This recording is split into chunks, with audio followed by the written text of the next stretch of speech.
I was asked to talk about ways I bring healing to my toes and the soles of my feet. And so what I like to do is I start with Peppermint Foot Balm. And I start with Peppermint Foot Balm specifically because, first of all, it's fantastic. It is healing, it is made with all natural products, and it brings circulation and joy to your feet. The shea, the cocoa butter, the coconut oil, the essential oils that are in it, they will leave your feet feel refreshed, hydrated, soft, peaceful, and ready for whatever comes your way next. So I take my thumbs and my fingers and I work my feet.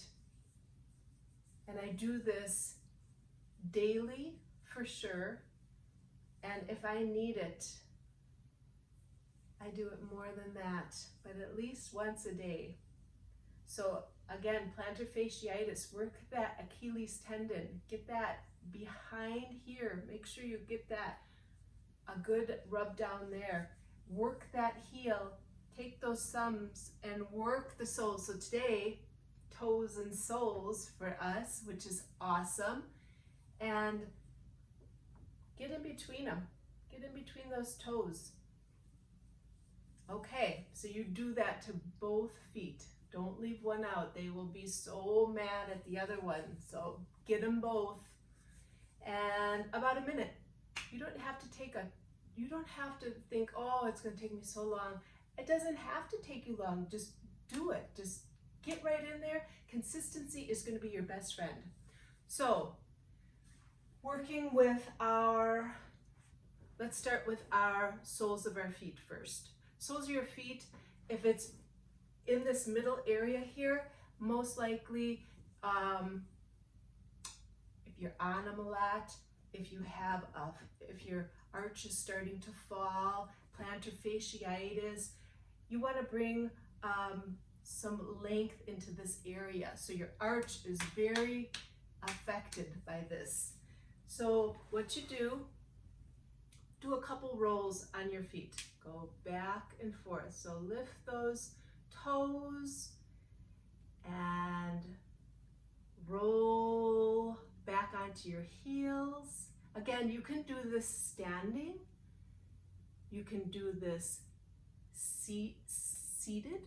So whichever your body is telling you is what you need to do today, is however you go about doing it. Stand up, sit down, it's either way, it's perfect. Okay, so that's our first one. Do that a few times. Get them woken up.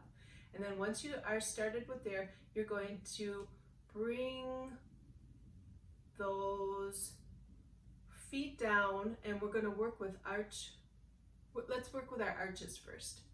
So I'm going to do a little side angle here just so you can maybe get a better look. So heels up, roll the side of the foot. Come straight down this side. Roll the whole side, just like you've got a piece of Velcro. Attach it right to the side.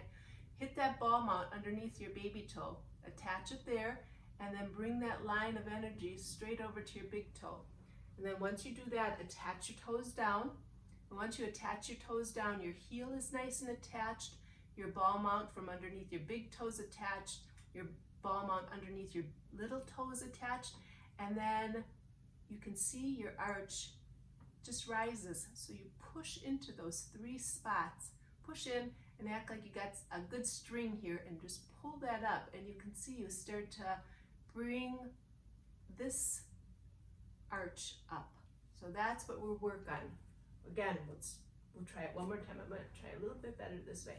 So heel back, work the side of the foot, lay it down, attach your ball mount of your small toe, roll through your large toe, and then lift that arch.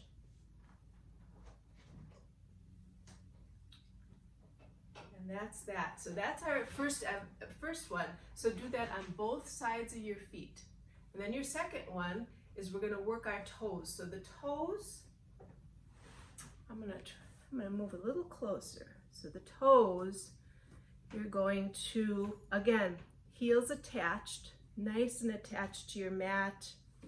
And then you're going to lift those toes up. Sorry, my toes tend to come up a lot. It's just my yoga days. They really splay out and do a lot of things. So toes are up, heels down. Again, attach ball mount, ball mount. So underneath your small toe, underneath your big toe, and you place those toes down and you try to spread them as wide as you possibly can. And then once you got them attached to your mat, give them just a little bit of time. Press deep into the earth. Just push down. And then you rise them up again. And if you really feel like I want to roll back over and rethink about my arch, pull that heel up. Roll it through. Hit that little ball mount. Hit your big ball mount. And press in so you can lift that arch. So do that a couple times. Give a little pony walk just to move those toes again. And now another one you do is you lift those toes up, splay them out as wide as you can, and see if you can attach the 4 toes down and keep your thumbs up. What better thing? What better thing to do? Thumbs up. Thumbs up for sure. And then you can release that, do that a couple times, and your next one would be just the opposite. All toes go up, and if you can, press your big toes down. Again, you can do this seated or standing, whatever you prefer. And then once your toes are down, if you're having issues like, oh my gosh, I can't get my toes to cooperate, do not worry. What you do is you push your thumbs down and you pull the other ones up. And you do the same thing. Eventually, you will be able to release it and do it all on your own. Same thing. Oh man, my little toes don't want to cooperate. They will if you are pushing them down, and then you lift those toes up. So it's a win-win. So I am Dina from Casimir Limited, where we create divinely inspired balms for your body, your soles, your lips, and your nails. And I thank you for joining me today. So subscribe and like and comment. And if you have any issues you'd like me to talk through or think about with you, feel free. Place them in the comments below, and I'd be glad to talk to you about them. So come along and we could be on this adventure together. I thank you for joining me so very much, and I wish you a toes and soles type day, and just keep on trucking. Have a blessed, beautiful, awesome day.